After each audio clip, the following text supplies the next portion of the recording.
Ok. Entonces, hoy en particular voy a compartir pantalla de una vez. Hoy en particular vamos a arrancar con el análisis gráfico de variables.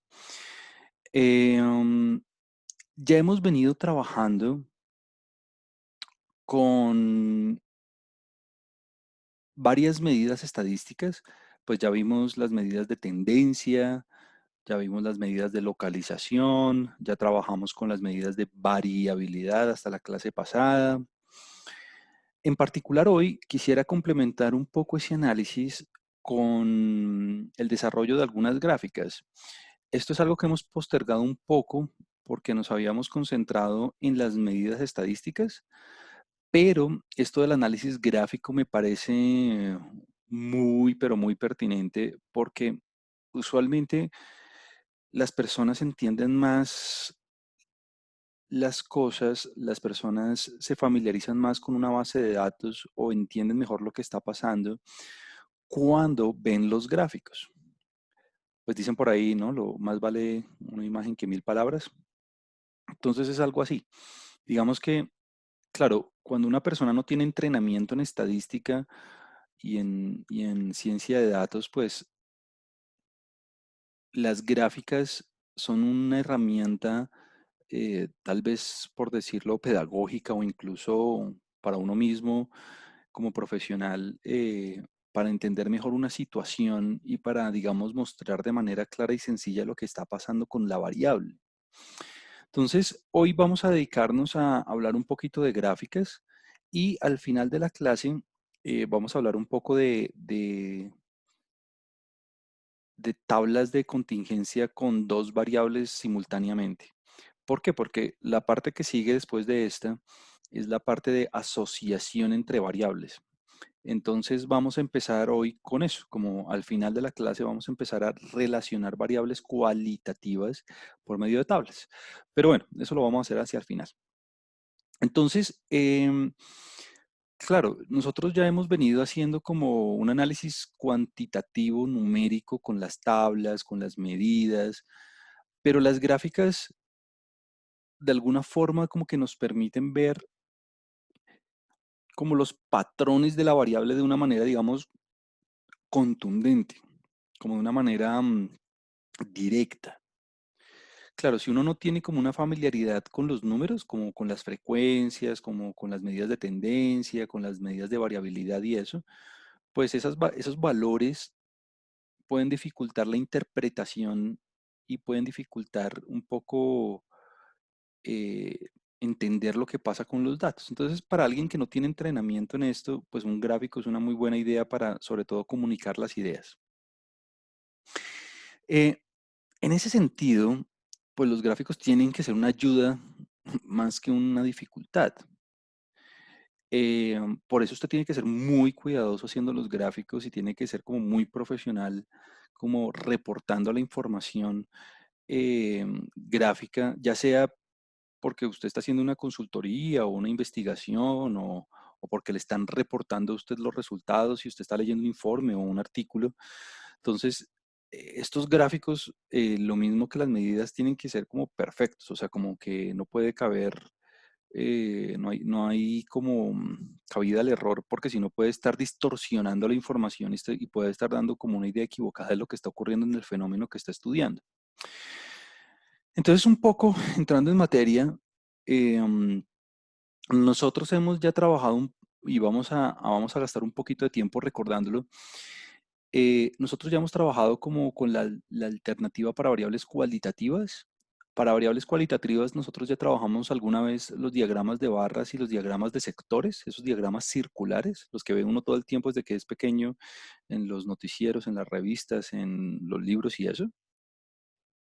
Entonces vamos a ir un poco sobre esos diagramas nuevamente como para recordarlos y estar como todos alineados con ese tipo de gráficos. Y enseguida, digamos que la parte central de la clase de hoy van a ser los gráficos para las variables cuantitativas, que son los box plots o los diagramas de caja y los histogramas. Entonces, para variables cualitativas, nosotros vamos a tener como base, no son los únicos, pero vamos a tener como base los diagramas de cajas y los diagramas de sectores, como, digamos, una manera fácil de representar la información. Existen muchos otros, y digamos que en cursos un poco más avanzados uno ya puede ir sobre la representación visual utilizando, digamos, mapas o utilizando pictogramas y cosas de ese estilo, pero pues para arrancar, estos son como los dos más importantes. Y luego nos concentramos en los de variables cuantitativas, que son el boxplot y el histograma. Estos no los hemos trabajado, así que con esto los vamos a trabajar con más detalle. Entonces arranquemos. Em, digamos que los diagramas de barras y los diagramas de sectores son muy populares y desde el colegio uno los ve por ahí.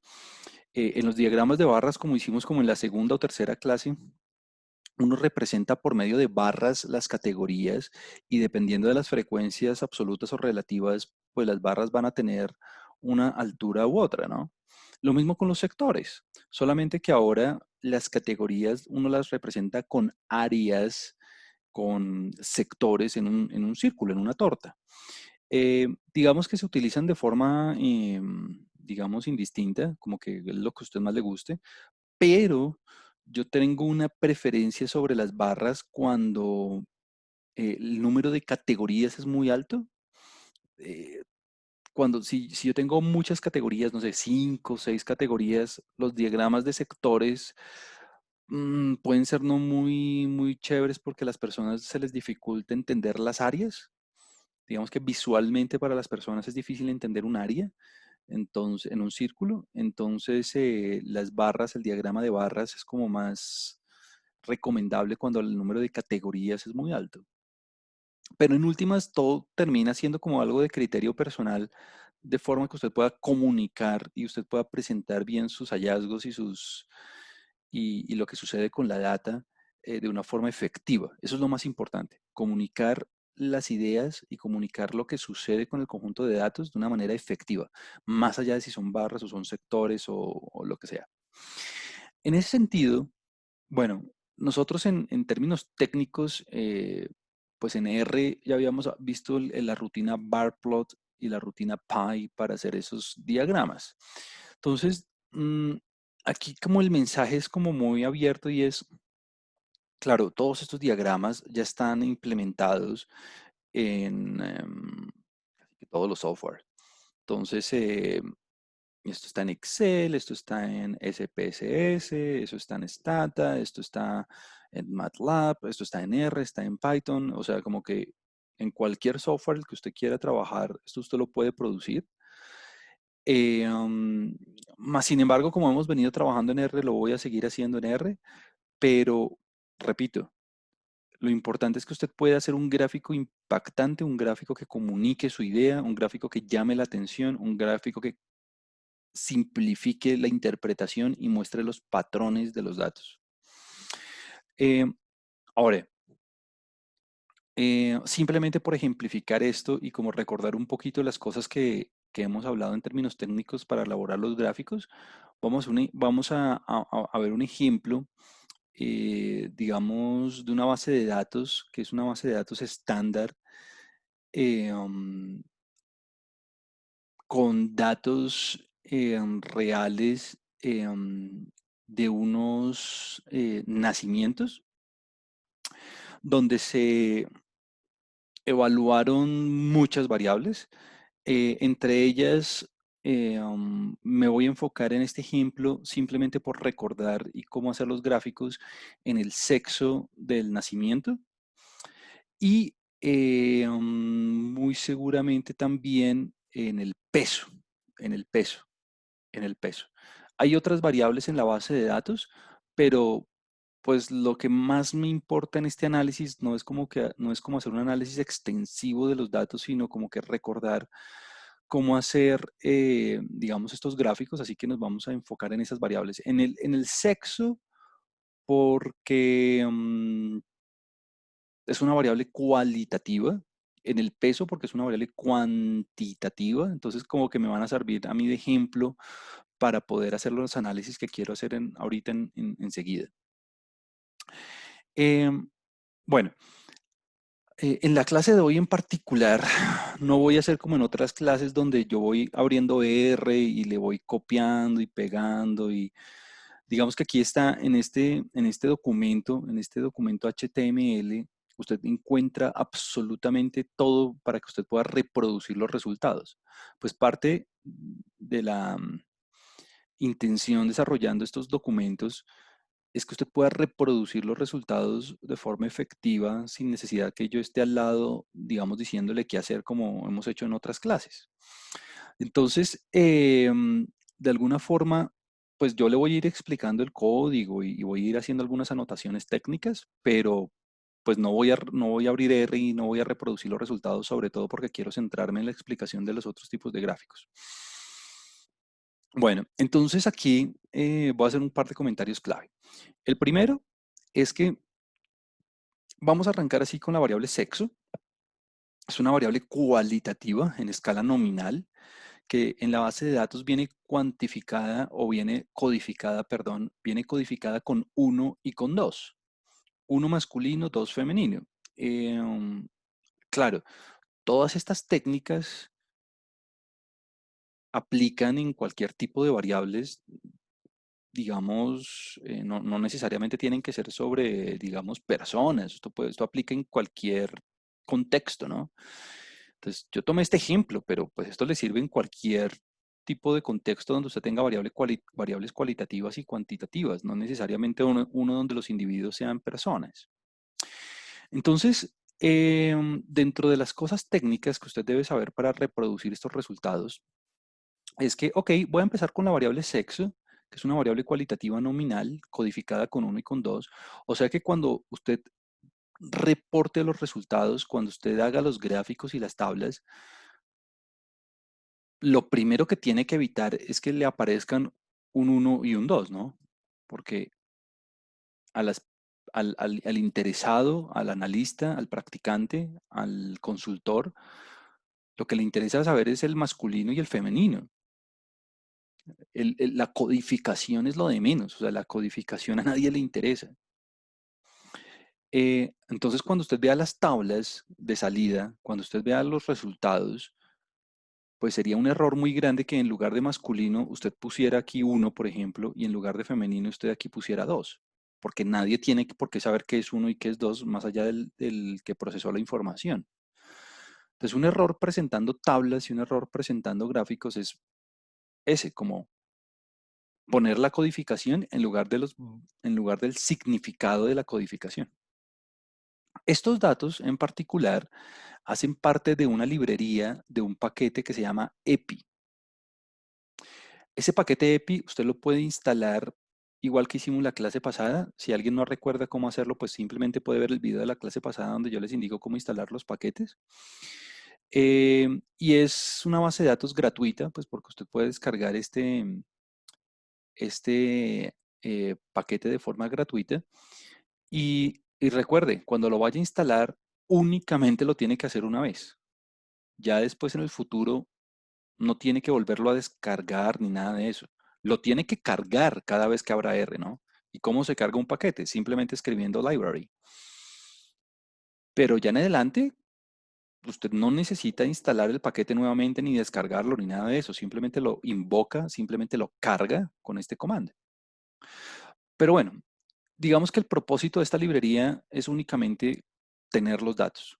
Para cargar los datos, uno simplemente escribe data y el nombre de la base de datos, que es births, nacimientos. Y usted me va a decir, pero ¿usted cómo sabía que la data se llamaba births y cómo sabía que estaba en esa librería EPI? ¿Cómo sabía que usted tenía que descargar esa librería y trabajar con esa base de datos? Pues obviamente fue parte de buscar en Google y ver y leer el manual de la ayuda de la librería y ya. No es nada más que eso. Ahora, em, siempre que usted trabaje con variables cualitativas, digamos esta como sexo y como sexo que tiene dos categorías, Honestamente, yo usualmente reporto las frecuencias relativas, y en puntos porcentuales, como en este caso, usted ve que de sexo masculino fueron el 52%, 53% aproximadamente, de sexo femenino el 47%. Y sé que todo está correcto porque la suma me da, el total me da 100%. Entonces, esta tabla le permite a usted ver, bueno, las proporciones de cada categoría, muy, muy fácil. Eh, yo rara vez reporto las frecuencias absolutas. A las personas se les dificulta un poco más trabajar con las frecuencias absolutas, porque son 500 individuos, entonces como que ver los números totales, los conteos, pues puede ser un poco engañoso. Es mejor reportar las proporciones en puntos porcentuales, es lo que más se entiende. Y en términos técnicos es muy fácil. Lo único que usted necesita es el tamaño de la muestra, que en este caso es 500. Alguien me podría decir, Juan Camilo, yo en lugar de escribir esto, hubiera podido escribir n flechita 500, claro. Pero la forma de saber que era 500 era haciendo esta instrucción. En row le dice usted el número de filas. La vez pasada trabajamos con otro comando, que era el comando dim, de dimension. Y le poníamos un 1 entre un paréntesis cuadrado para que me cogiera el número de filas, porque el segundo número era el número de columnas. Entonces, en este caso, como usted tiene una base de datos, tiene una matriz de información, y esa matriz de información tiene 500 filas, porque son 500 individuos, y tiene 1, 2, 3, 4, 5, 6, 7 y 8 variables, tiene 8 columnas, de las cuales yo voy a utilizar unas 2 o 3 nomás. Pues necesito el número, el tamaño de la muestra, el 500, pues para poder calcular las proporciones. Y bueno, ya el resto usted lo sabe, porque el table, lo que le dice a usted es el conteo, ¿no? Cuente cuántos individuos son masculinos y cuántos son femeninos, cuántos son uno y cuántos son dos. Ahora, usted me va a decir, uy, Juan Camilo, pero ¿por qué tengo que escribir este signo pesos? La clase pasada decíamos que si yo tengo una base de datos, que se llama en este caso BERTS, dentro de la base de datos están las variables. Entonces, este signo pesos lo que me dice a mí es, de esa base de datos, acceda a la información del sexo. Porque si usted escribe sexo solito en la consola, si usted escribe sexo solito en la instrucción, en la rutina, no le va a aparecer nada. Porque lo que existe en el ambiente es una base de datos que se llama BERTS. No existe nada que se llame sex. Dentro de BERTS, dentro de la base de datos, hay una columna que se llama BERTS, que se llama sex, perdón. Entonces, esta es la forma de acceder a la información dentro de la base de datos. Y bueno, ¿y por qué estoy dividiendo entre n? Pues porque estoy calculando las proporciones. Si usted quiere ver esto como una regla de 3, pues es una regla de 3 de verdad, de hecho. Y todo eso lo estoy almacenando en un objeto que se llama tabla. Bueno, luego lo que le dije, ¿no? Pilas, póngale los nombres a la tabla. Póngale los nombres a la tabla, porque estaría muy mal que me saliera aquí un 1 y un 2. Y por último, una rutina nueva que no habíamos visto es este add margins, que es simple. Esta es una rutina muy fácil para que me calcule los totales, o sea, para rectificar que la suma me dé 100% y me la anexe en la tabla. Entonces este add, recuerda que add en inglés significa agregar, ¿no? Entonces agregar los márgenes de la tabla, o sea, los totales. Y ya. ¿Por qué round? Pues porque quiero redondear a dos cifras decimales. Pues en este caso todo me quedó redondeado a 1, porque muy seguramente aquí salía un 0 y aquí me salía un 0. Es todo. Y el print es para que me lo imprima en la consola, pero pues eso no es necesario, no es obligatorio. Entonces aquí está la tabla. Es una tabla de frecuencias relativas donde estoy viendo cuáles son los patrones del sexo en la base de datos. Bueno, entonces lo que hemos venido diciendo de los gráficos es que honestamente hay personas que no pueden visualizar bien esta información en su cabeza, entonces una buena manera de mostrárselas es por medio de los gráficos. Y aquí digamos que esto es mucho más fácil de entender a veces que simplemente ver los números. Entonces yo por eso siempre en todos los reportes usualmente pongo las dos cosas, tanto la tabla y alguno de los gráficos, no los dos gráficos, sino alguno. Cuando son poquitas categorías, un diagrama circular es como la mejor opción. Y bueno, y aquí vienen todos los comentarios técnicos que ningún profesional de cualquier área debería equivocarse, y es pilas con los tamaños, ¿no? Digamos, distorsionar el tamaño, digamos, la altura del gráfico, como coger este gráfico y volverlo así súper chiquitiquitico, distorsiona lo que está pasando en los datos. O digamos, quitarles, o sea, no darles un tamaño adecuado, no darles un tamaño adecuado es un error gigantesco, porque entonces las personas se van engañadas porque la proporción no se ve bien. Si alguien ve este gráfico, ya sea el de barras o el circular, de una vez se va a dar cuenta que el patrón del sexo en la base de datos es más o menos parejo, donde hay un poquito más de masculino que de femenino. Y, y bueno, y vienen todos los comentarios que ya hicimos alguna vez en una clase, y es, toca poner lo mínimo, ¿no? Como unos buenos colores, como los títulos de los ejes, como si usted quiere añadir los porcentajes, como de alguna manera decorar la gráfica de forma que sea muy llamativa y comunique su información de la manera más efectiva. Juan Camilo, que yo no me acuerdo cómo cambiar el color de una gráfica en R o en Python o en Excel o lo que sea, pues uno siempre puede googlearlo y ya. Es más, usted no tiene por qué saberlo, simplemente, y así, de hecho, cuando uno hace una investigación o cuando uno hace una consultoría o cuando en cualquier área, sea en estadística o sea en lo que sea, pues uno no se las tiene que saber todas, uno siempre tiene que estar como pilas actualizándose y buscando la información para hacer las cosas de la mejor manera. En términos de los gráficos, muy fácil, las dos rutinas son barplot y py, es como, y el único insumo que usted necesita es darle la tabla que ya calculó. Y usted me va a decir, uy, ¿y este par qué significa? Este par significa es parameter, en los parámetros del gráfico.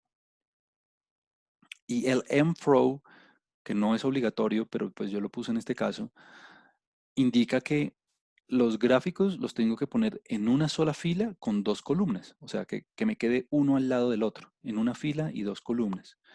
Si usted quiere un gráfico debajo del otro, usted debería poner mFrow igual a 2,1 para que me quede dos filas y una sola columna. Y listo. Bueno, em, luego en el documento aparece una caracterización conjunta del sexo, o sea, una tabla a dos vías de clasificación, una tabla de contingencia, una tabla bidimensional del sexo con un indicador de si tuvo bajo peso al nacer o no. Pero esta las voy a dejar para el final cuando empecemos a trabajar con asociación entre variables. Entonces todavía no voy a trabajar con esta. Simplemente quiero dejarla para el final cuando empecemos a trabajar con dos variables al mismo tiempo. Entonces, de alguna manera los conceptos son los mismos, pero quiero dejarlo para el final para que todo quede como ordenadito, porque estamos trabajando de a una variable, no de a dos. Entonces, bueno, igual usted puede hacer la tabla, igual puede hacer el gráfico con dos variables al mismo tiempo, pero esto lo voy a explicar al final. Entonces, por ahora no nos preocupemos por esto. Quiero concentrarme ahora en las variables cuantitativas. En las variables cuantitativas. Esto lo voy a hacer con mucho más detalle porque esto no lo habíamos trabajado antes. Entonces, de alguna manera quiero como ir más despacito con esto e ir muy paso a paso y muy de la mano para que si usted no recuerda qué es un histograma o no recuerda qué es un box plot, pues lo sepa, lo aprenda. Y si ya lo sabe, pues simplemente recuerde lo que está pasando y ya. Entonces, en ese sentido, esto lo voy a hacer muy como si usted no supiera nada de esto, o sea, desde cero. Entonces, cuando usted tiene variables cuanti, y digamos el ejemplo con el que vamos a trabajar aquí es el peso, sí es el peso, porque recuerde que el peso en este caso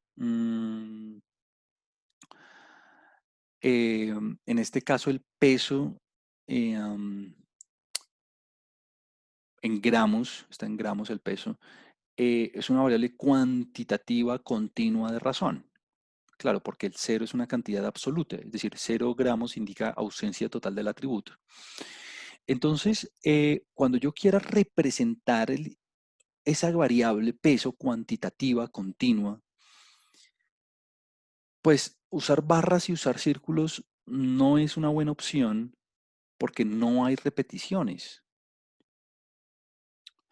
Aquí María Fernanda hace una pregunta en el chat, vamos a ver.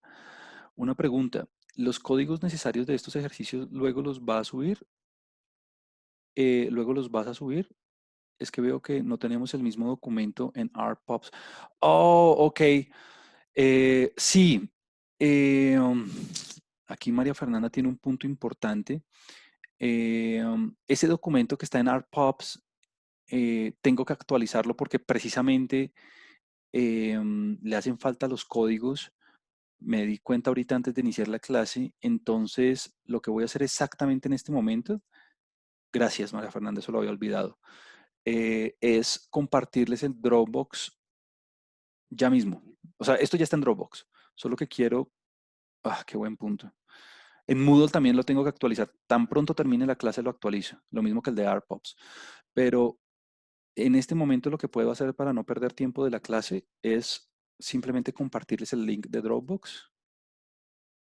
Aquí ya está en el chat para que tengan acceso inmediato a eso. Pero sí, gracias María Fernanda. Voy a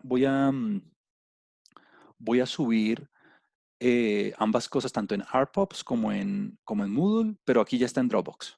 Sí, y es más, recuerden, todo lo que yo haga aquí en clase siempre está disponible, todo. El video, las notas del tablero, todo. Muy bien, continuemos. Entonces ahí en Dropbox, ahí ya están el código actualizado. Sí. Em, entonces, los histogramas son como la alternativa para representar variables cuantitativas, continuas. ¿Por qué? Porque es que cuando yo tengo barras, cuando yo tengo sectores o círculos, pues es porque ya tengo las categorías. En cambio, cuando tengo una variable cuantitativa continua, pues yo no tengo categorías, tengo un montón de valores, tengo 500 valores que no se repiten. Entonces ahí ya no es tan fácil como ver simplemente el cálculo de las frecuencias absolutas y relativas y ya. Cuando vamos a hacer un histograma, lo primero que tiene que hacer usted es categorizar la variable. Y ese algoritmo para categorizar la variable ya lo hicimos. Lo hicimos de hecho en la tercera o cuarta clase. Y es más,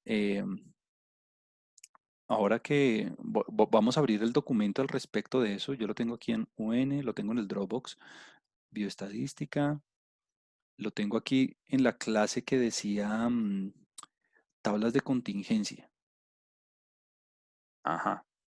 Nosotros en la tercera o cuarta clase vimos cómo categorizar una variable. Y es que cuando tenga variables cuantitativas, la forma de hacer la tabla, la forma de sacar las frecuencias relativas, lo primero que tiene que hacer es categorizar la variable, o sea, como construir los intervalos. O sea, usted no puede hacer un histograma sin construir los intervalos.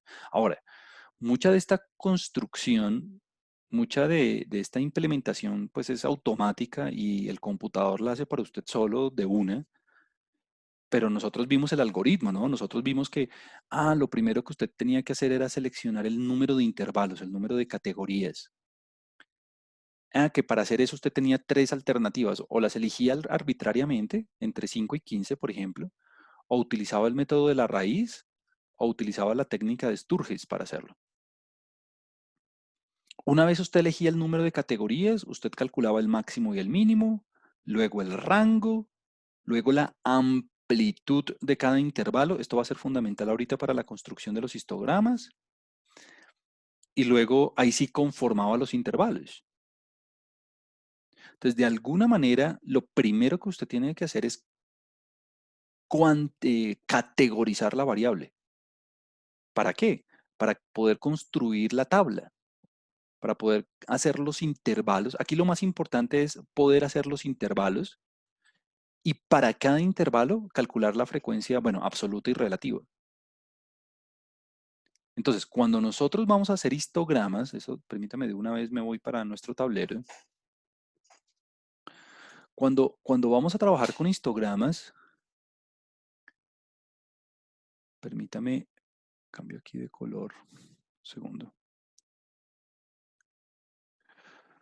Cuando vamos a trabajar con histogramas, segundo. Cuando vamos a trabajar con histogramas, lo primero y el paso, digamos, previo fundamental es categorizar la variable.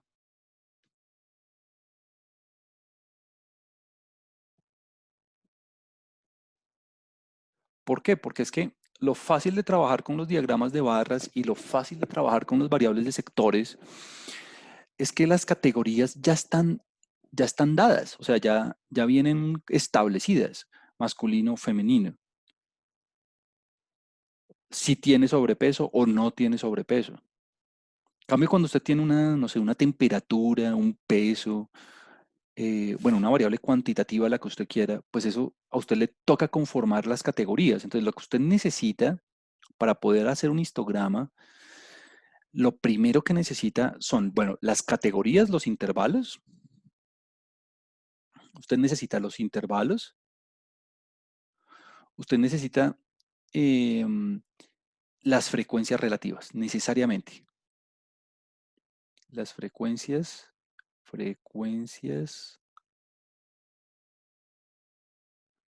relativas. Recuerde que estas frecuencias relativas son las que hemos simbolizado con H sub J, ¿no? Es decir, la proporción, el porcentaje de individuos en cada categoría. O sea, lo que usted hacía era coger la frecuencia absoluta, o sea, la cantidad de individuos en cada categoría dentro de cada intervalo y lo divide entre n.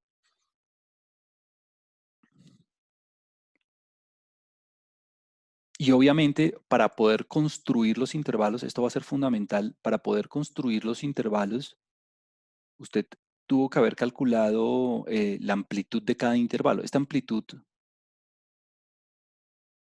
amplitud del intervalo que nosotros hemos simbolizado antes con la letra A es fundamental.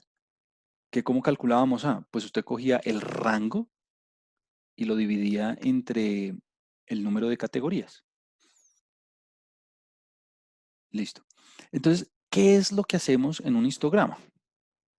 Lo que hacemos en un histograma, pues de hecho es un proceso muy sencillo, es como muy lógico, y es que, bueno, yo ahí en el documento tengo el histograma ya hecho computacionalmente y todo, o sea, ya está hecho bien bonito. Yo lo voy a hacer aquí a mano para la explicación y para que pedagógicamente esto se entienda, pero esto uno nunca lo hace a mano, por dos razones. La primera es porque queda horrible, y la segunda es porque si yo tengo una base de datos de 500 individuos, imagínese a mano a qué horas acabo.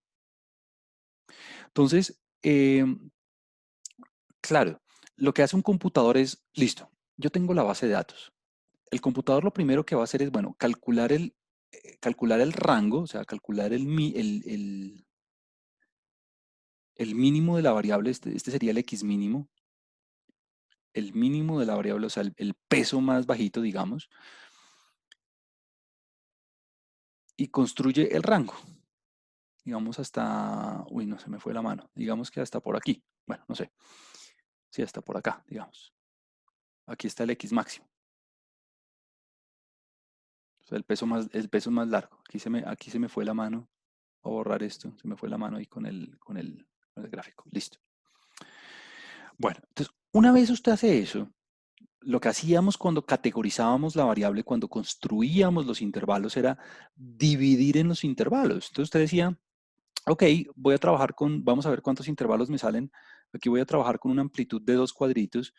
Entonces, una categoría, 2 categorías, 3 categorías, 4 categorías, 5, 6, 7 y 8. Perfecto. Me quedaron 8 categorías, 8 intervalos. 1, 2, 3, 4, 5, 6, 7. Me quedaron 8 intervalos. M igual a 8. ¿Por qué 8? Bueno, puede que yo haya querido hacerlo arbitrariamente con 8. Puede que el método de la raíz o la regla de Sturges me hayan dicho que trabaje con 8. Entonces, lo que uno hace cuando está construyendo un histograma es básicamente tratar de hacerlo de las barras,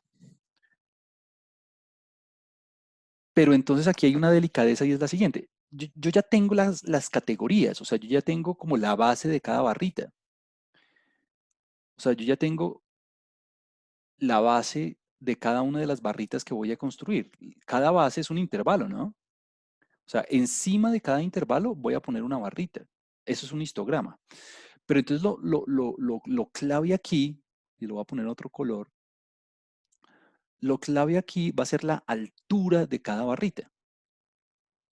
Entonces, voy a ponerlo así entre comillas, la altura de las barras.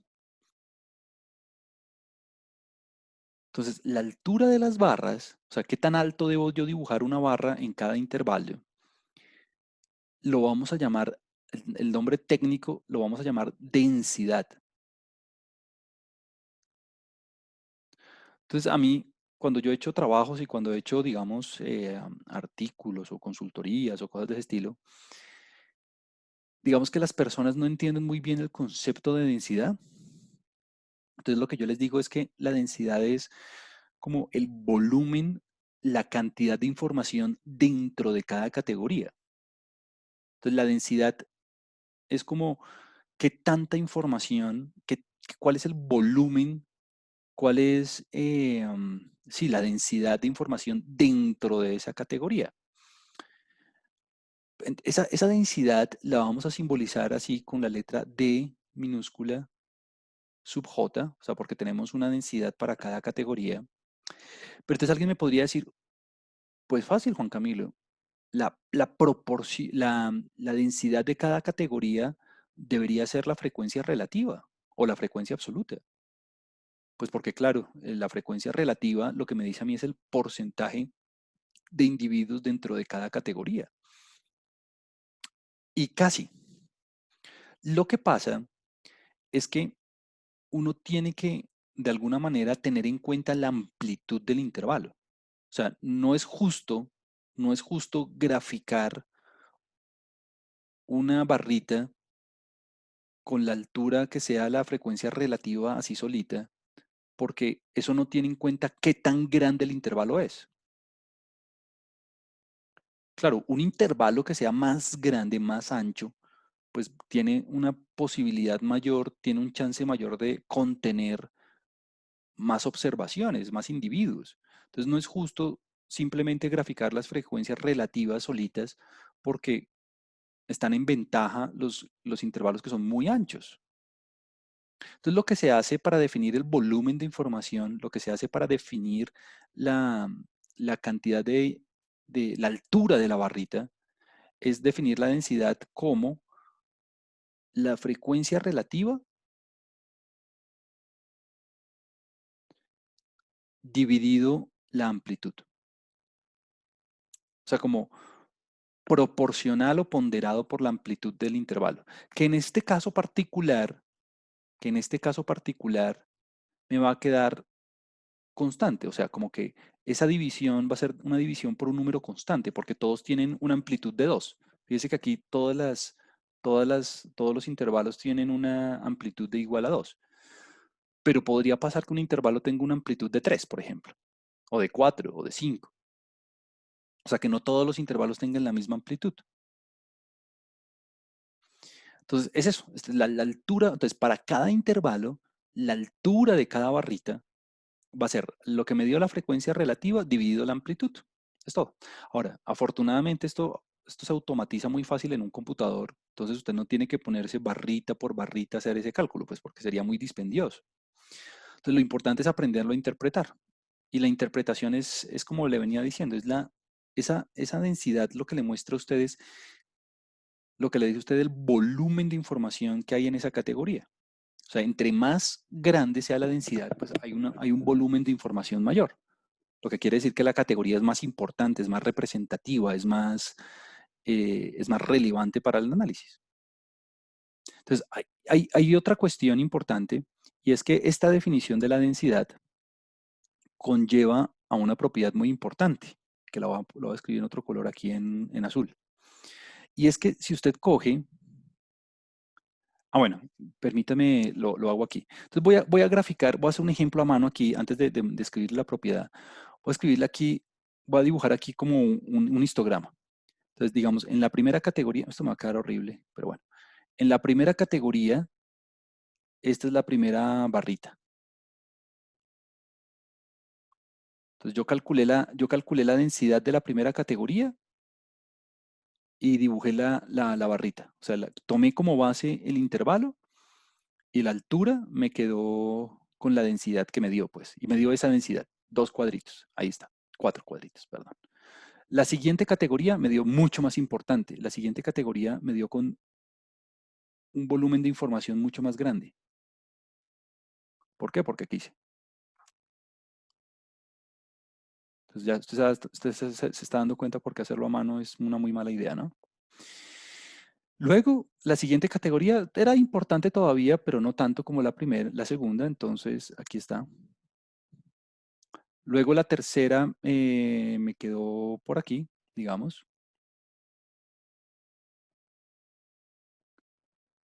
Aquí están las categorías. Luego la siguiente me quedó por acá. No, luego la siguiente me quedó, luego la siguiente me quedó por acá. Mire que va disminuyendo, ¿no? Este patrón lo estoy poniendo a propósito. Luego la siguiente me quedó por aquí. La siguiente me quedó por acá. Y la siguiente me quedó por aquí. Listo. Entonces ahí grafiqué como todas las densidades. Aquí grafiqué ya todas las alturas. ¿Cómo se interpreta esto?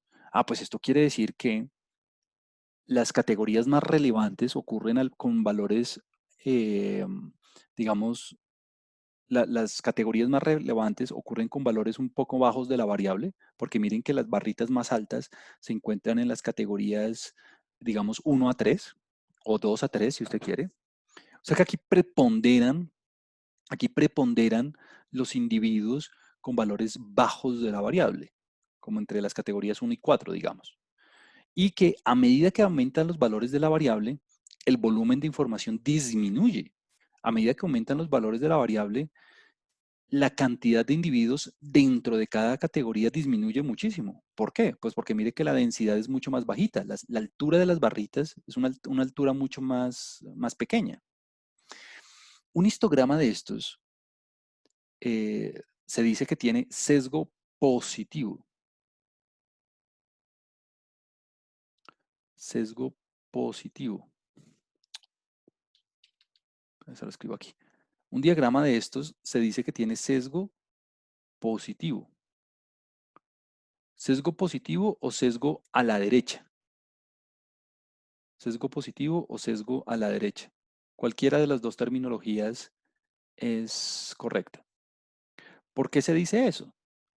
Porque si usted se da cuenta, aquí los valores más representativos, las categorías más representativas, las categorías más importantes son las primeras, son las que tienen valores bajos de la variable. Ahí hay un montón de individuos. Y hay algunos cuantos, unos poquitos individuos, unos casos raros que tienen valores muy altos de la variable y que son poquitos. ¿Por qué sé que son poquitos? Porque la altura de las barras es chiquita. En estos casos, cuando el sesgo es positivo, nosotros ya los habíamos discutido un poco, lo que va a ocurrir es que lo que va a ocurrir en esos casos es que la moda,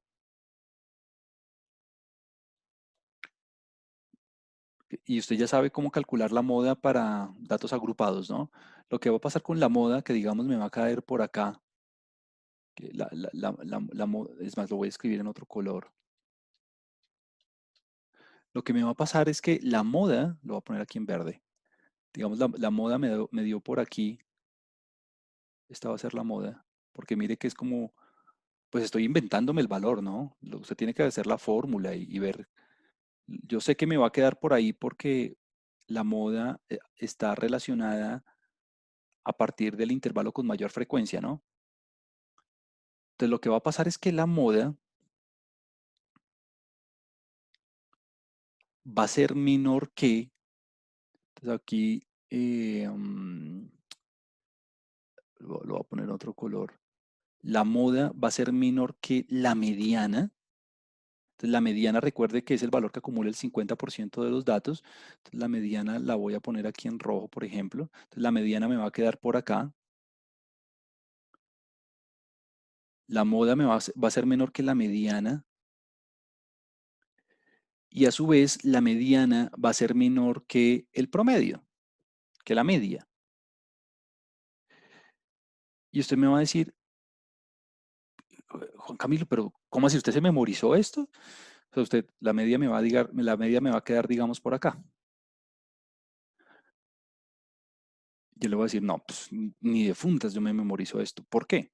Porque, bueno, la moda yo sé que me va a quedar primero porque es la categoría con mayor, está asociada con la categoría con mayor frecuencia. Entonces yo sé que me va a quedar por ahí más o menos. Yo sé que la media me va a quedar bien a la derecha. ¿Por qué? Porque cuando yo tengo datos muy altos, recuerde que la media es una medida muy sensible a datos atípicos. O sea que cuando yo tengo valores muy grandes de la variable, esa media se jalonea, se corre mucho para la derecha. Recuerde el ejemplo que yo le daba, el ejemplo, digamos, tonto que yo le daba de las calificaciones. Si usted le va, si usted tiene unas calificaciones, digamos, buenas, no sé, 4.5, 4.6, 4.1 y así, y de repente en un parcial usted saca 1 o 0.5, ¿qué le va a pasar a su promedio? Su promedio se jalonea para la izquierda, o sea, para abajo, un montón. Lo mismo pasa aquí, solamente que al revés. Y la mediana, como es el señor que acumula el 50% de las observaciones, pues me la tiene que quedar en la mitad. Listo.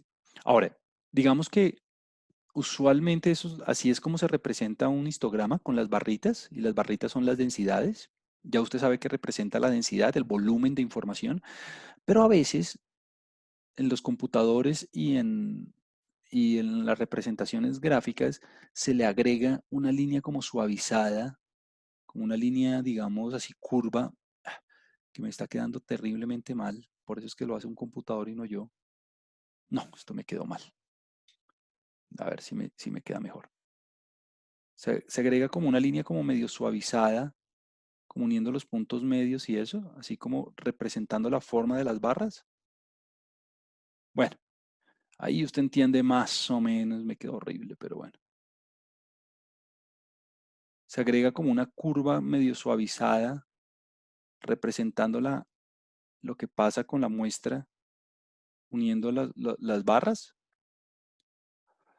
¿Por qué? Porque muchas veces al ver las barras las personas se confunden y no ven bien el patrón, entonces usualmente se pone como una gráfica así continua, pues entre otras porque la variable es continua. Listo.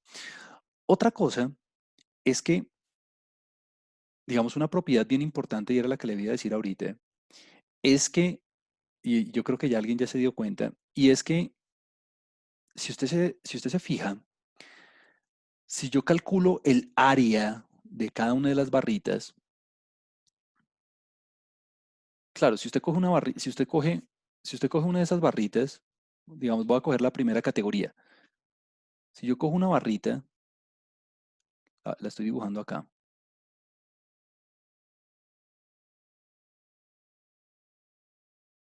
Si yo cojo esa primera barrita y le calculo el área,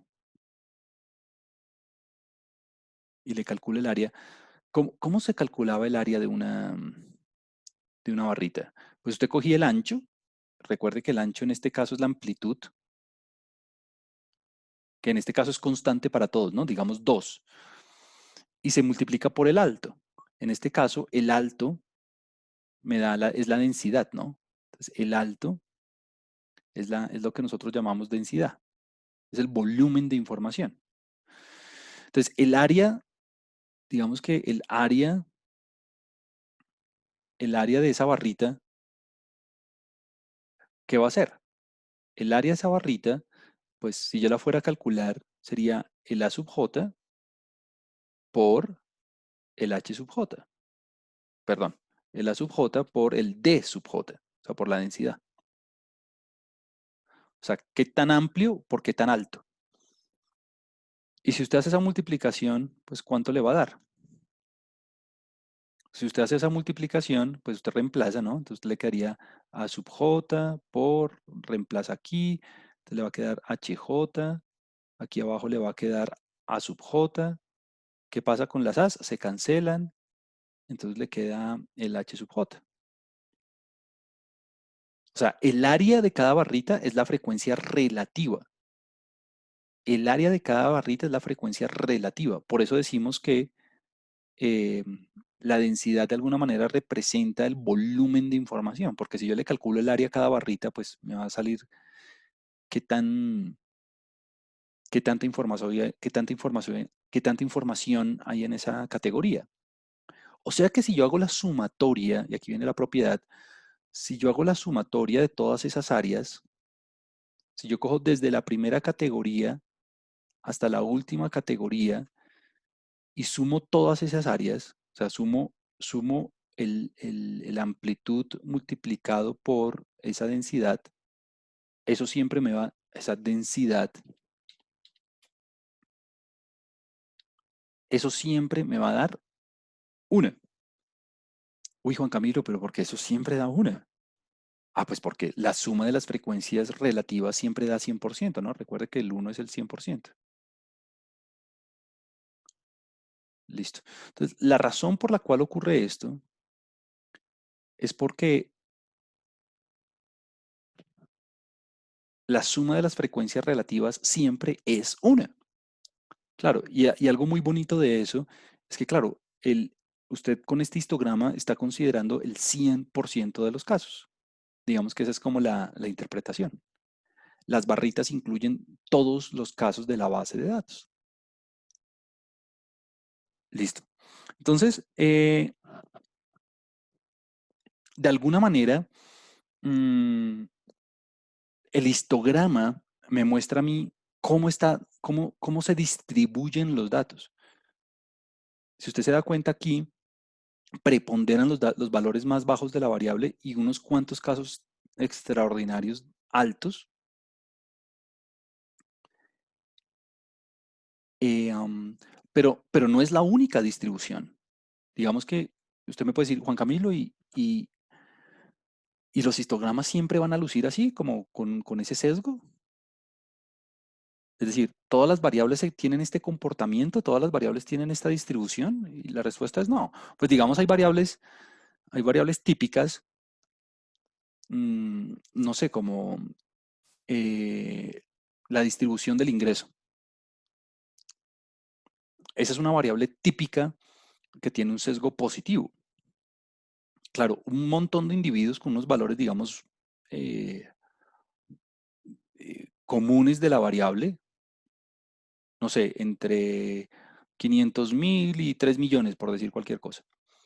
Y unos poquitos individuos con unos valores muy altos de la variable percibiendo unos ingresos gigantescos. Entonces, la distribución del ingreso siempre es una distribución con sesgo positivo. ¿Por qué? Porque preponderan los individuos con valores comunes bajos de la variable y unos cuantos, unos poquitos, unas barritas muy chiquiticas hacia el final de la distribución. Y dependiendo de la ciudad o dependiendo del sector, esa cola se alarga y se alarga y se alarga y se alarga y las barritas siguen y siguen muy bajitas, muy bajitas, muy bajitas, pues porque hay unos individuos con unas ganancias enormes y mientras que todo el mundo tiene unas ganancias chiquiticas. Este es un ejemplo, digamos, de una variable con sesgo positivo, pero no todas las variables son con sesgo positivo, ¿no? Digamos, simplemente por hacer como un ejemplo pedagógico, aquí yo digo, en las calificaciones de este curso, lo que yo no espero, lo que no puede pasar, es que las calificaciones al final tengan sesgo positivo, ¿no? ¿Por qué? ¿Qué querría decir eso? Que la mayoría de los estudiantes tuvo unos valores alrededor, no sé, de 2,5 y 3 o 3,5 y apenas unos cuantos con valores altos, con calificaciones altas. Esto es lo peor que le puede pasar a un curso. Pues porque quiere decir que a la gente no le fue, que a la mayoría de la gente no le fue bien y unos cuantos pasaron. Lo que yo quiero al final del curso es que pase todo lo contrario. Yo quiero un sesgo negativo. Yo quiero un sesgo negativo y es más, lo vamos a ver. Yo quiero un sesgo negativo. Aquí está abajo un ejemplo. Aquí está, mire. Yo quiero un sesgo negativo, o sea, como que la mayoría de los valores de la variable sean unos valores altos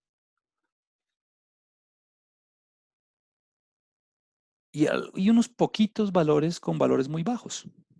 O sea, unos poquitos individuos con valores bajos de la variable. Esto es un sesgo negativo o a la izquierda. ¿Por qué? Porque la mayoría de los valores tienen valores altos de la variable, la mayoría de los individuos tienen valores altos de la variable y unos poquitos individuos valores bajos. ¿Qué quiere decir esto? Ah, que a la mayoría de los individuos les fue bien en los exámenes, que hubo un rendimiento eh, importante en, en las calificaciones y que hubo unos cuantos que se descuidaron, que no tuvieron una buena participación y un buen rendimiento en la materia. Esto es un sesgo positivo.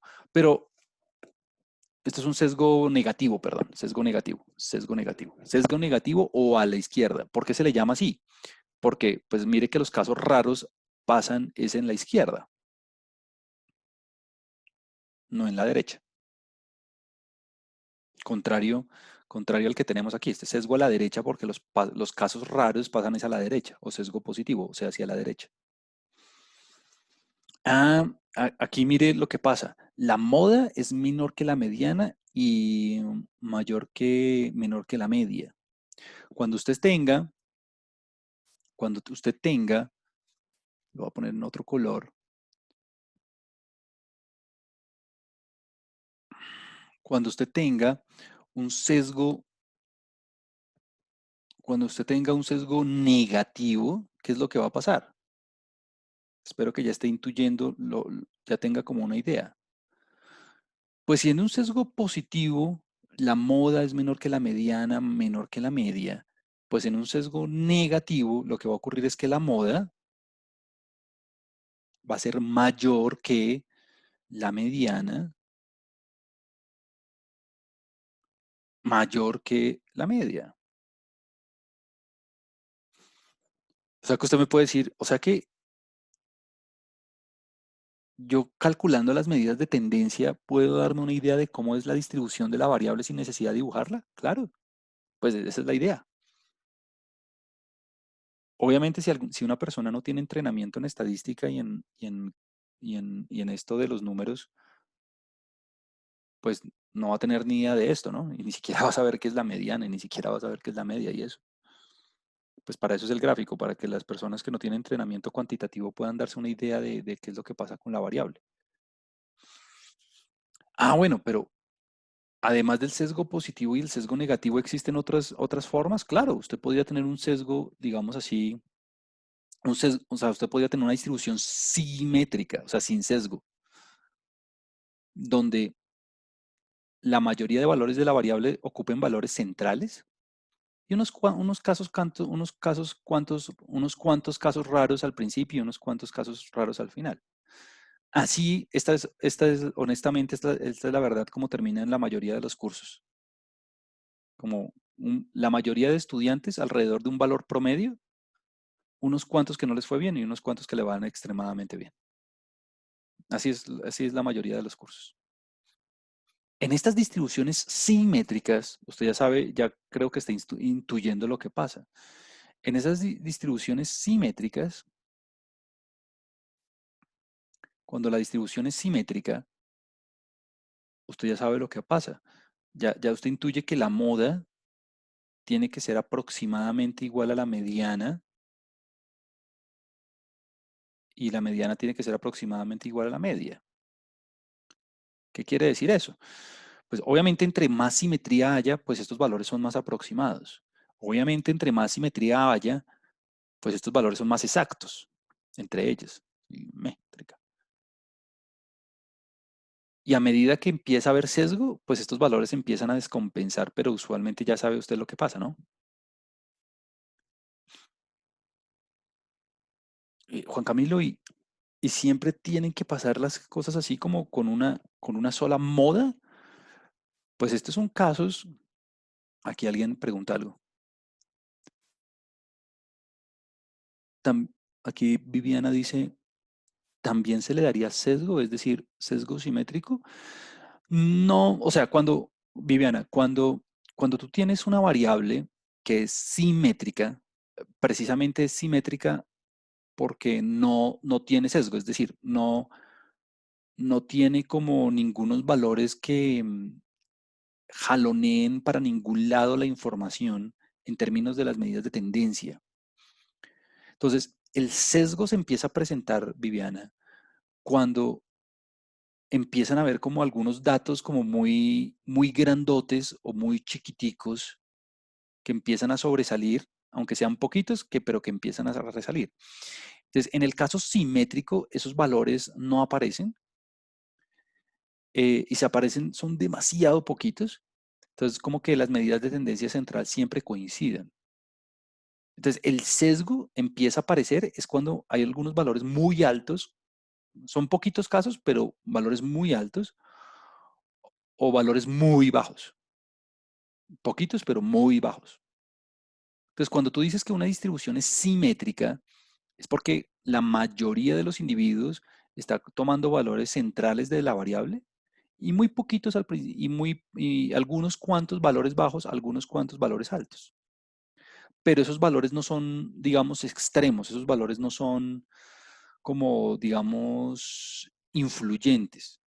No es como en este caso, donde tú ves que la mayoría de valores está aquí al principio, pero hay unos cuantos valores muy grandes que tienen como algunas barrigas, como que tienen algunos cuantos individuos. En cambio, en el caso simétrico eso no sucede. Exacto, solo sería distribución simétrica, correcto. Tienes toda la razón, correcto. Y además, claro, aquí yo estoy poniéndole como unas formas comunes, que la simétrica, que la con sesgo positivo, que la con sesgo negativo. Ah, bueno, pero también podría haber distribuciones bimodales. Claro, usted también podría tener un caso donde usted podría tener, aquí está la variable. Oh, esto me quedó muy torcido. Aquí está la variable. Usted también podría tener un caso que sea bimodal, así como el del gráfico, que sea como así, como hartos individuos al principio, disminuye y vuelve a subir. Esto es un caso bimodal. Claro, usted tiene dos modas en la distribución. Imagínese las barritas, ¿no? Imagínese las barritas. Entonces aquí está una moda, aquí está la otra moda, y obviamente como es una distribución simétrica, este es el caso de una distribución simétrica, ¿no? Entonces la simetría apunta que aquí en toda la mitad está la media y la mediana. Ah, pero ¿cómo así? Esto es y podrían haber más formas, claro. Usted podría tener una forma en la que sea, digamos, uniforme. Entonces aquí está la variable y usted podría tener una distribución que fuera así, como que todos los valores tuvieran como más o menos la misma, todas las barritas tuvieran la misma altura. Esta es una distribución uniforme, donde el volumen de información en cada categoría es el mismo. Esta es como una distribución uniforme. Y en la distribución uniforme, pues bueno, hay quienes dicen, aquí en toda la mitad me va a quedar, en toda la mitad me va a quedar la media y la mediana, en toda la mitad me va a quedar la media y la mediana,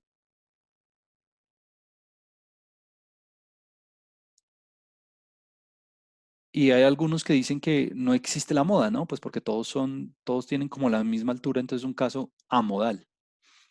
O hay quienes dicen que es un caso multimodal, pues porque todas son la moda. Entonces, bueno, ahí sí es como usted quiera.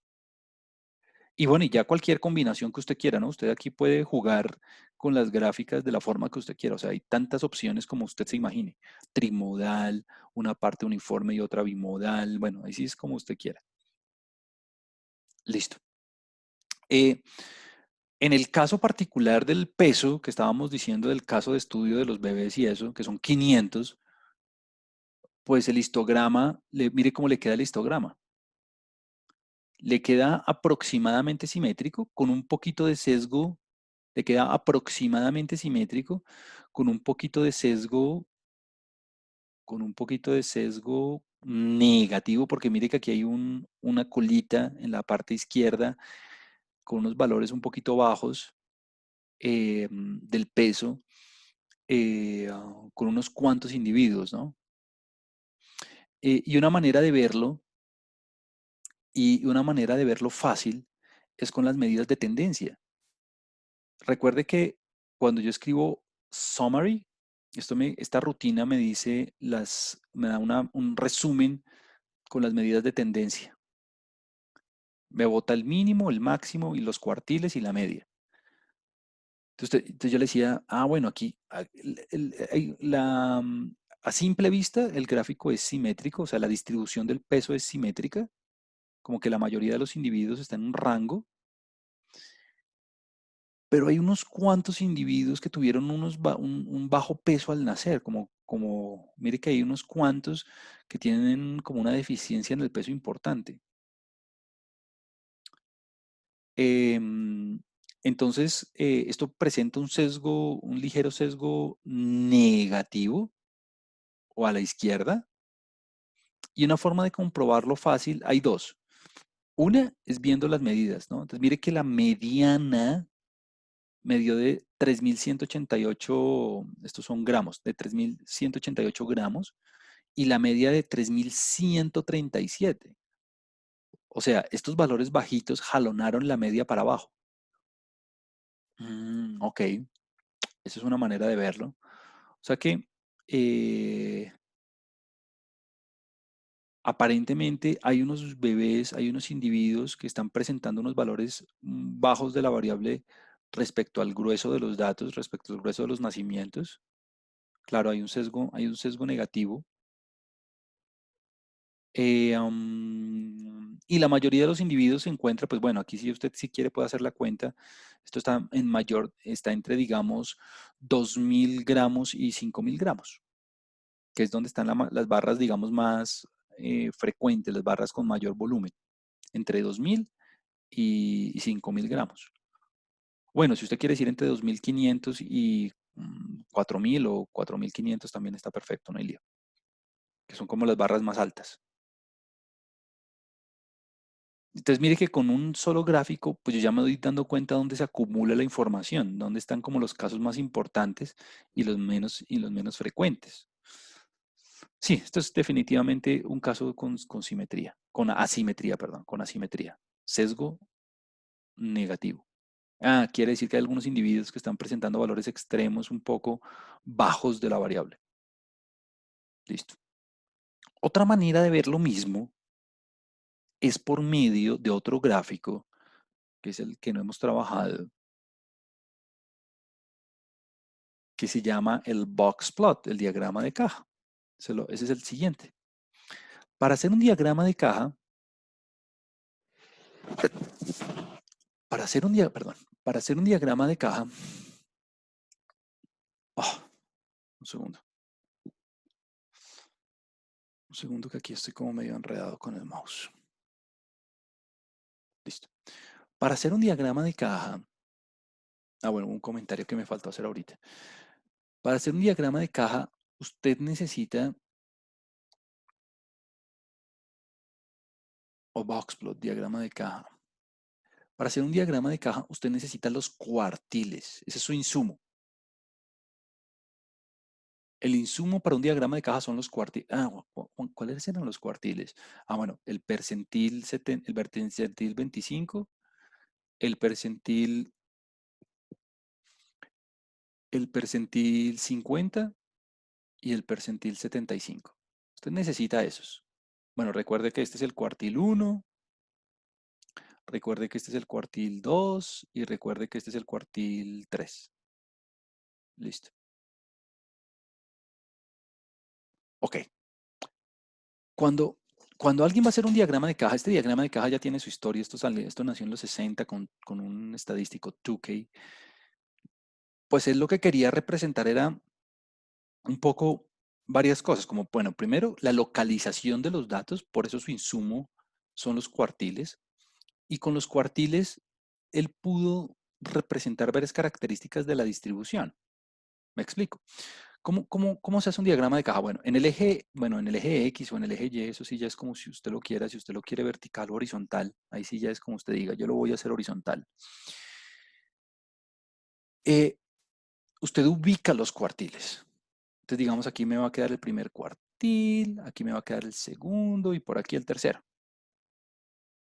Entonces, este va a ser Q1, este va a ser Q2 y aquí este va a ser Q3. Entonces, lo que hace el software, porque esto usualmente lo hace un software, uno a mano pues lo puede hacer, pero es cansón. Una vez usted ubica los cuartiles, pues usted dibuja una línea, en este caso vertical, en cada posición, con la altura es arbitraria, digamos, pero estaría muy mal hacerla demasiado alta o muy mal hacerlo demasiado baja. Digamos una línea promedio, que muestre bien la caja. ¿Cuál caja? Una vez usted dibuja las líneas en cada posición, en cada cuartil, usted une las líneas por medio de una línea horizontal. Entonces, si la caja le queda muy aplanada si la caja le queda muy aplastada, si la caja le queda muy ancha también, o sea, como que si usted distorsiona la información en ambos sentidos, pues está muy mal, ¿no? Pero la altura es arbitraria, digamos. Entonces, ¿por qué es importante esta caja? Porque, bueno, primero, el ancho de la caja fue lo que nosotros llamamos el rango intercuartílico. El rango intercuartílico da cuenta de la dispersión, da cuenta de qué tan ancha, de qué tan homogéneos o qué tan heterogéneos son el conjunto de datos en el centro. Recuerda que aquí está el 50% de los datos, ¿no? Listo. Este es el rango intercuartílico. Y además le da un sentido de la simetría. ¿Por qué? ¿Por qué le da un sentido de la simetría? Porque mire, en un diagrama simétrico, en una distribución simétrica, mire que la caja le queda partidita en toda la mitad. Mientras que cuando usted tiene sesgo, mire que la caja, el cuartil 1, digamos en el caso del sesgo positivo, el cuartil 1 le queda un poquito más cerca al cuartil 2. Mientras que cuando el sesgo es negativo, pues mire que el cuartil 2 le queda más cerca al cuartil 3. Usted también lo ve aquí con los pesos, ¿no? Mire aquí los pesos. Bueno, aquí el sesgo es negativo, pero claro, en toda esta porción pareciera ser más simétrico, ¿no? Pero pues bueno, aquí no se ve tanto el efecto como se ve aquí, cuando el cuartil 2 es más cerquita al cuartil 3. Em, en la otra clase yo tenía un ejemplo un poco más extremo, se lo voy a mostrar en el de probabilidad estadística. Tenemos como estamos con el mismo tema, obviamente. Entonces, digamos, en ese caso, mire que el gráfico era mucho más extremo. Cuando el sesgo es positivo, mire que aquí el sesgo es extremadamente positivo. Estos eran unas ventas, unos ingresos ahí. Mire que en este caso el sesgo es muchísimo más pronunciado. Hay una cola a la derecha gigantesca, lo que quiere decir que predominan los valores bajos de la variable de las ventas, pues digamos bajos entre comillas, ¿no? Porque estamos en miles de millones. Pero hay unas ventas excesivas, o sea, hay unas cuantas ventas demasiado grandes en comparación con el resto. Entonces, mire que el cuartil 1 y el cuartil 2 están muy pegaditos y el cuartil 3 está mucho más alejado. Está más alejado cuando hay mayor sesgo, ¿no? Listo. Entonces, bueno, esto era simplemente por dar otro ejemplo. Eh, y además, Pues bueno, como que de partida le da a usted un indicio de cómo es la distribución de los datos, pero además Tukey presentó una idea importante y él calculó lo que él propuso dos medidas, una que las llamó bigotes, whispers. El bigote uno, aquí alguien escribió algo, un segundo.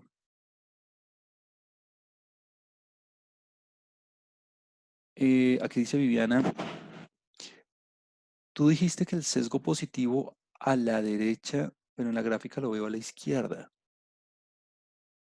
A ver, de pronto me equivoqué, vamos a ver.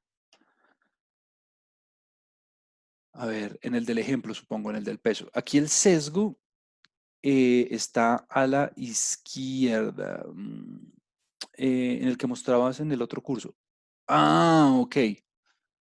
Aquí el sesgo está a la derecha. ¿Por qué? Porque los valores,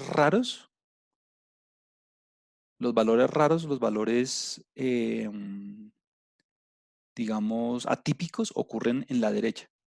O sea, este es un caso de sesgo a la derecha o sesgo positivo. Predominan los valores en la izquierda, pero los valores atípicos, los valores raros, los valores que de alguna manera sobresalen en algunos cuantos casos, están en la derecha. O sea, este es un sesgo a la derecha. Ujú. Entonces, lo que veníamos diciendo, este es un sesgo a la izquierda, porque los valores atípicos, los valores extraordinarios ocurren en la izquierda. Este es un caso simétrico. Este es un sesgo a la derecha o sesgo positivo. Este es un sesgo a la izquierda o con sesgo negativo.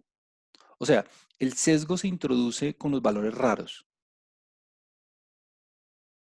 Ujú, ok. Sí, honestamente, cuando yo estaba en la carrera, en los primeros semestres, a mí me pasó lo mismo. O sea, yo pensaba que esto era sesgo a la izquierda, pues porque yo veía todo el montón de la información en la izquierda, pero no, es lo contrario. El sesgo son los valores raros. Entonces, en este caso ocurre a la derecha. Listo. Ok.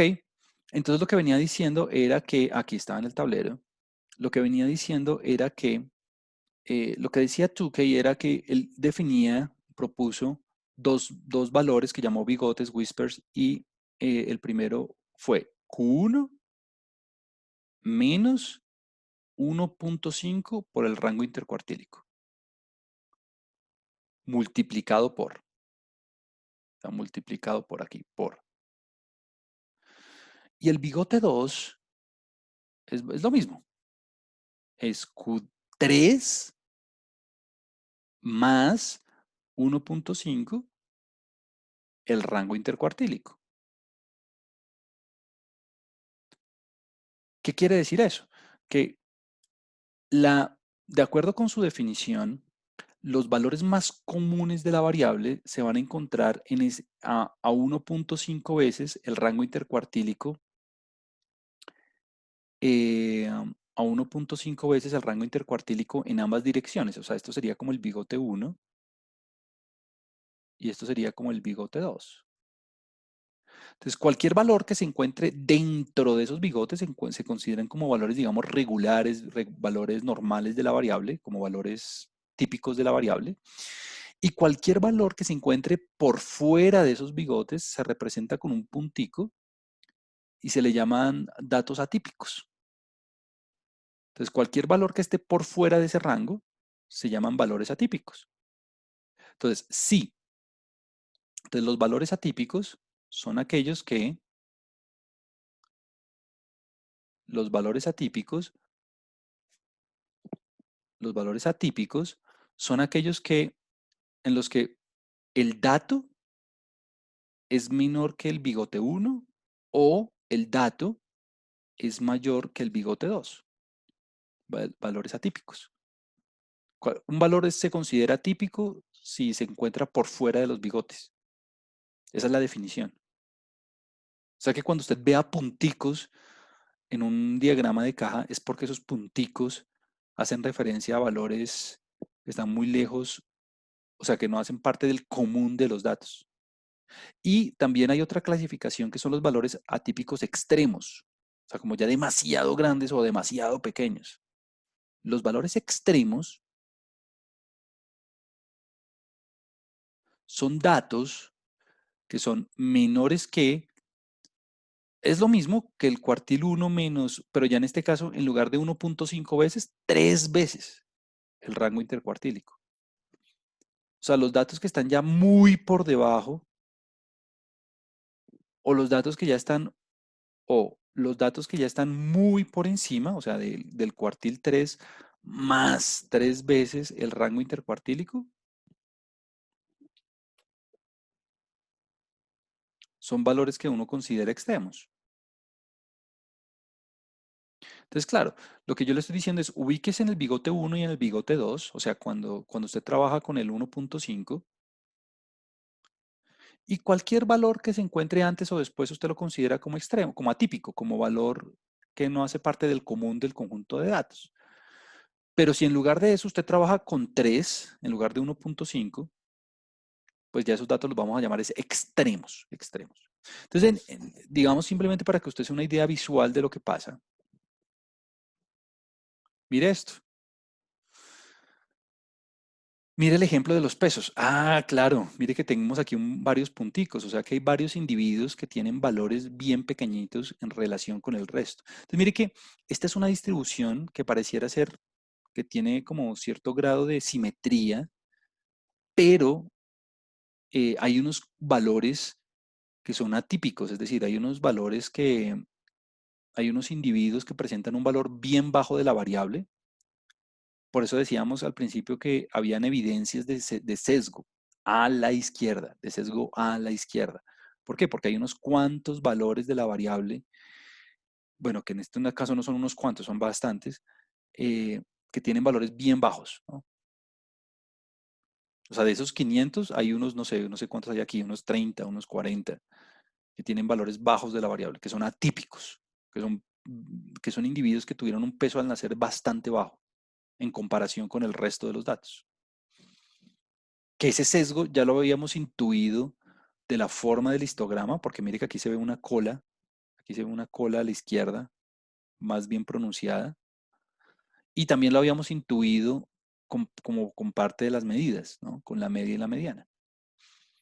Y algo importante es que, claro, yo usualmente acompaño estos dos gráficos en mis reportes y usualmente, digamos, el simétrico, mire que la caja está partidita en la mitad, los whispers están aquí como a la misma distancia, como que muy poquitos datos atípicos. Mire que apenas hay 3 datos atípicos. Mientras que con el sesgo positivo o a la derecha, mire que aquí hay un montón de datos atípicos, ¿no?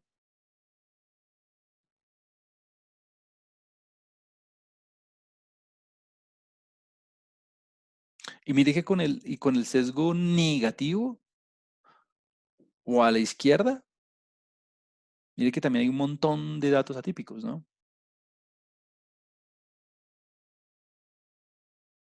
En la izquierda. O sea, es que este es un sesgo negativo o a la izquierda. Este es un sesgo positivo o a la derecha. Entonces ya usted sabe qué es lo que está pasando en este caso, ¿no? ¿Qué es lo que está pasando en este caso?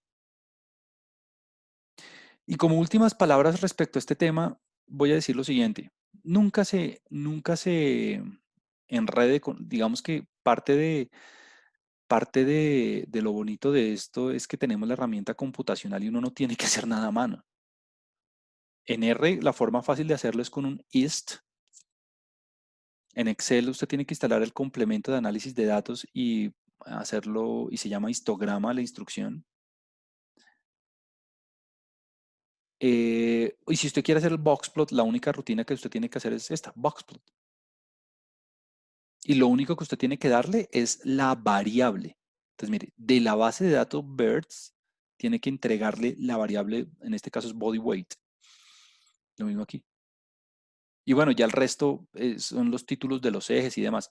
Ah, bueno, en el histograma hay un comando, hay un argumento importante y es el argumento frec. Yo le pongo false porque yo no quiero que me grafique las frecuencias absolutas. Yo quiero que me grafique las frecuencias, las densidades. Entonces, como yo quiero las densidades, yo le pongo frec igual a false. Porque si quisiera las frecuencias absolutas, le pondría true, pero bueno. Y aquí en el boxplot, lo único raro que hice fue ponerle horizontal igual a true, pues porque a mí me gusta ver los boxplots horizontales. ¿Por qué? Pues porque el eje X me coincide en ambos casos con el peso. Si usted lo pusiera vertical, le va a quedar el eje X, en el eje Y el peso. Entonces es más difícil de leer. Es todo. Entonces esas son las gráficas que nosotros tenemos para variables cuantitativas. Entonces lo típico es tener barras y sectores para variables quali y diagramas de caja e histogramas para variables quanti. ¿Que para qué me sirve esto? Pues para darme una idea de los patrones en la variable, en las bases de datos, visuales, más allá de las medidas de tendencia. Listo. Bueno, voy a terminar la discusión de hoy. Voy a terminar como voy a terminar la discusión de hoy con el cruce de variables cualitativas. Con el cruce de variables cualitativas. En el ejemplo de la clase, en el ejemplo del documento, estamos cruzando, queremos estudiar la asociación entre entre el sexo y el indicador de si hay un bajo peso al nacer o no. Queremos ver si hay una relación importante entre el sexo y si hay un bajo peso al nacer o no lo hay. ¿Será que existe alguna relación entre tener una deficiencia en el peso a la hora de nacer con el sexo? Vamos a verlo. Entonces, para eso vamos a cruzar las dos variables. Para eso vamos a cruzar la variable masculino o femenino con la variable sí y no, con la indicadora de que si no tiene una deficiencia o si tiene una deficiencia. Entonces, bueno, la primera cosa es que estas tablas se llaman tablas de contingencia. De hecho, lo voy a poner aquí porque necesito hacer un par de anotaciones. Estas tablas se llaman tablas de contingencia.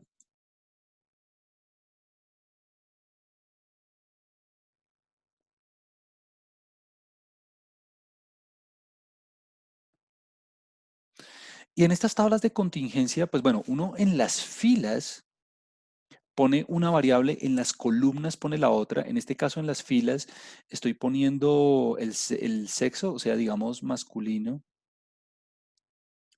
y, y femenino. Estoy casi que replicando aquí como la tabla, porque necesito hacer un par de explicaciones. Y en las columnas usted pone la otra variable, en este caso, pues sí y no. Bueno, este caso es un caso muy particular porque tenemos dos categorías en cada variable, ¿no? Entonces, pero no tiene que ser así. No tiene que ser así. Digamos que usted podría tener dos categorías en las filas y tres categorías en las columnas, o al revés, no importa. O sea, el número de categorías puede variar. Entonces, el número de categorías en las filas lo vamos a simbolizar con K. Ese es el número de filas, número de filas y el número de categorías en las filas. Y con P vamos a simbolizar el número de columnas.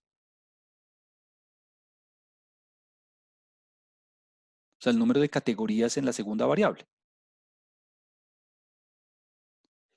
En este caso, pues ambas son iguales a 2, ¿no? 2 y 2. Pues porque es un caso muy sencillo. Entonces, cuando uno hace una tabla de contingencia, cuando uno hace una tabla a dos vías de clasificación, esta es una tabla a dos vías de clasificación, es una tabla bidimensional, pues porque tengo dos variables al mismo tiempo. Lo que está ocurriendo es que usted va a reflejar la información en tres sentidos diferentes. Entonces, la información que usted va a reflejar, la va a reflejar en varios sentidos.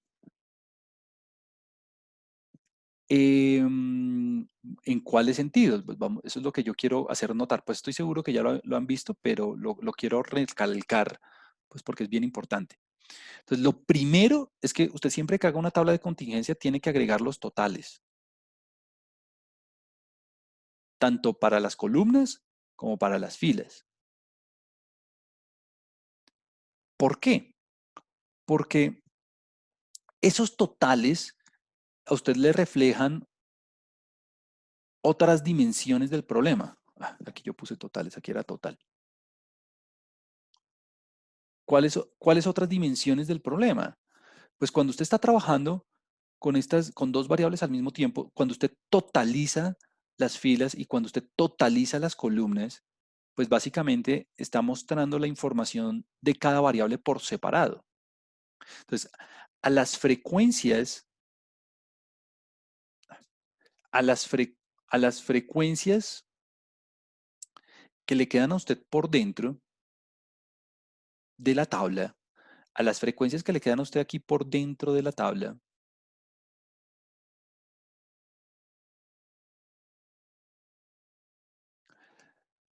a esos números que quedan por dentro de la tabla los vamos a llamar frecuencias conjuntas. Frecuencias, frecuencias conjuntas. Y las frecuencias conjuntas usted las puede representar de dos formas, ¿no? Las frecuencias conjuntas usted las puede representar como con frecuencias absolutas y las puede representar con frecuencias relativas. O sea, aquí usted es libre, pues yo usualmente me voy con las relativas, que son las proporciones, los porcentajes, pero si usted quiere expresar conteos o quiere expresar número de o quiere expresar proporciones, pues es su problema, es su elección. A mí me gustan mucho más los puntos porcentuales. Las frecuencias absolutas usualmente se representan con la letra N y J, como es la cantidad de individuos en la categoría I de la primera variable y la columna J de la segunda. Y las frecuencias relativas usted lo hace con la letra H y J, lo de siempre. Entonces usted me va a decir, uy, pero ¿cómo así? Pues fácil, esto sería N11, o sea, masculino y sí tiene sobrepeso. N12, masculino y no tiene sobrepeso. N21, femenino y sí tiene sobrepeso. Y N22. Ok. Entonces supongamos que aquí me estoy inventando los números. Supongamos que aquí alguien me dice que hay, no sé, 23 individuos y que aquí hay, no sé, 17 y que aquí hay 8 y que aquí hay 3. No sé, me estoy inventando los números. Ahorita los miramos de verdad. Ah, bueno, ¿qué quiere decir eso? Que hay 23 individuos que son masculinos y sí tienen sobrepeso al nacer. Ok. Entonces, lo bueno de hacer estas tablas es que usted puede mirar la información en múltiples dimensiones. ¿Por qué? Pues porque alguien puede decirme, pues yo totalizo las filas, o sea que si yo totalizo la primera fila, eso me daría 23 más 8, me daría 31. Si yo totalizo la segunda fila, eso me daría 17 más 3, o sea, 20. Si yo totalizo la primera columna, eso me va a dar 40. Y si yo totalizo la segunda columna, eso me va a dar 11. Obviamente esto lo va a hacer el computador por nosotros, ¿no? Ah, bueno, entonces mire que aquí yo en el margen de en el margen de la derecha, pues ya tengo toda la información del sexo. Y en el margen inferior, pues yo tengo toda la información del sobrepeso, o bueno, del peso, de la deficiencia al nacer. A este primer número, la notación es muy fácil. La notación es N1 punto. ¿Por qué? Porque está en la primera fila y sumó sobre las columnas. Este va a ser entonces N2 punto. O sea que este va a ser N.1. ¿Por qué? Porque es la primera columna y sumó sobre las filas. Y este sería N.2. Esas se llaman las frecuencias marginales. Las frecuencias marginales son los totales, digamos, de alguna manera. Es totalizar. Que, pues si usted ve la fórmula, pues la fórmula de NI punto, pues es sumar sobre las columnas, ¿no? Entonces usted va a ver la fórmula así. Usted se ubica en una fila particular y suma sobre las columnas. O sea, desde la primera columna hasta la última columna. Y si usted va a totalizar las columnas, pues usted se ubica en una columna particular, por eso usted pone punto J, y suma sobre las filas, desde la primera fila hasta la última fila. Entonces es lo mismo, solamente que en sentidos diferentes. Ah, bueno, y si, y si eso es así, pues las frecuencias relativas es lo mismo, solamente que las frecuencias relativas, pues usted va a poner, usted las va a llamar I punto, pues que es el porcentaje, ¿no? O sea, sería en lo que le dio el total dividido el tamaño de la muestra, y es lo que le dio el otro total, pues dividido el tamaño de la muestra. Pero pilas, el tamaño de la muestra es tener en cuenta todos los individuos. O sea, el tamaño de la muestra es cuando usted suma todos los totales. Claro, si usted se da cuenta aquí, 31 más 20 le da 51. Y si usted lo hace por acá, 40 más 11 le da 51. O sea, este 51 es la doble sumatoria de todas las frecuencias conjuntas, desde la primera fila hasta la última fila, desde la primera columna hasta la última columna. Claro, usted si suma el 23 más el 8 más el 17 más el 3 le da el 51. Ah, y las frecuencias relativas conjuntas, pues es lo mismo. Usted coge lo que le da el valor y lo divide entre n. O sea, digamos que la primera fase del análisis es coger los conteos y calcular los porcentajes respecto al total. Digamos en este caso 51. O en el caso del ejemplo respecto a 500. ¿Y cómo se interpretarían las cosas? Pues aquí en este ejemplo ya lo tengo hecho con 500. Entonces, mire, este ya es el ejemplo de verdad. El 40%, 47% de los individuos de los bebés son masculinos y no tienen una deficiencia de peso. El 6.6% de todos los bebés, de los 500 bebés, son femeninos y sí tienen una deficiencia de peso. Aquí ya usted se dio cuenta, claro, estos son los totales con el porcentaje de una vez, pero esto ya los habíamos visto antes, ¿no? Mire que masculino me da el 52.8 y el 47.2 me da el femenino, pero que era la tabla unidimensional que ya habíamos construido al principio. Entonces mire que usted solo en esta tablita tiene, tiene múltiples dimensiones para analizar el problema. Tiene para hacerlo por el sexo, mirando los totales. Tiene para hacerlo mirando por la deficiencia. Mire, el 88% de los individuos, el 88% de todos los 500 individuos no tiene una deficiencia, mientras que el 12% sí. Aquí me faltó la tilde, que no se la puse aquí en el código.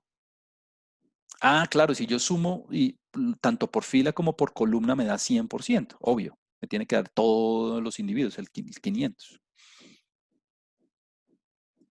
Y usted me va a decir, uy, pero esa tabla debe ser difícil de hacer porque son dos variables al tiempo. Y no. Nuevamente, la rutina table lo hace por usted. ¿Por qué? Porque usted, la variable de las filas le pone el sexo.